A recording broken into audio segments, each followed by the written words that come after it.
உங்கள் வீட்டு காலம்ஸை லேப் பண்ணுறீங்களா? அப்போது அது எவ்வளோ லென்த்தில் லேப் பண்ணணும்னு தெரிஞ்சுக்கலாமா? This is day 12 of house flat build. இன்றைக்கி நம்ம காலம் ராட்ஸ் லேப் பண்ணுறோம். காலம் லேப்பிங் பண்ணும்போது proper kinking and 40D formula use பண்ணுறது ரொம்ப முக்கியம்.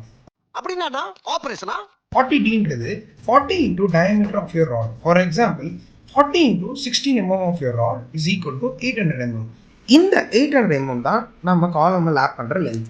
நம்ம இங்கே 135 டிகிரி ஹுக் வின்ஸை யூஸ் பண்ணுறோம் ஃபார் த காலம் ஸ்ட்ரக்சரல் ஸ்ட்ரென்த்.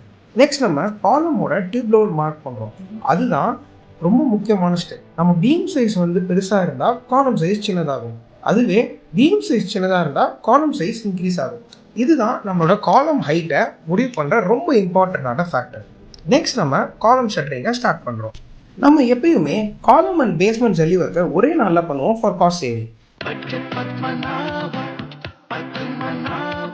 இங்கே காலம்ஸ்க்கு M25 கிரேட் மிக்ஸ் ரேஷியோவும் அண்ட் பேஸ்மெண்ட்டுக்கு M20 கிரேட் மிக்ஸ் ரேஷியோவும் யூஸ் பண்ணுறோம். காலம் பாக்ஸ் போடும்போது காலமில் கவர் மெயின்டைன் பண்ணுறது ரொம்ப முக்கியமான விஷயம். அதுக்கு நம்ம கவர் பிளாக் வைக்கிறோம்.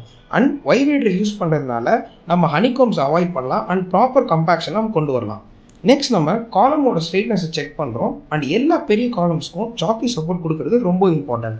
அப்போ தான் காலமில் பெண்டு வராமல் நமக்கு நல்ல ஸ்ட்ரெயிட்டான காலம் கிடைக்கிறதுக்கு ஹெல்ப் பண்ணும். நம்ம side by side sump and septic டேங்க்கு பைண்ட் பண்ணுறோம். இது நம்ம 2-way ஸ்லாப் கொடுத்துருக்கோம். அப்போ தான் நம்ம கார் பார்க்கிங்கில் எவ்வளோ லோடு இருந்தாலுமே நல்ல ஒரு லோடு எடுத்து எந்த கிராக் வராமல் இருக்கிறதுக்கு ஹெல்ப் பண்ணும். நம்ம பேஸ்மெண்ட்டுக்கு 3 inch ஹைட் நம்ம பிளான் பண்ணியிருக்கோம் அண்ட் அதை ப்ராப்பர் லெவல் பண்ணி நம்ம ஃபினிஷ் பண்ணிடுவோம். That's all for day 12. பில்டிங்கோட ப்ராசஸை தெரிஞ்சுக்கவும் அண்ட் ஸ்டேஜஸை புரிஞ்சுக்கும். Do follow speed promoters.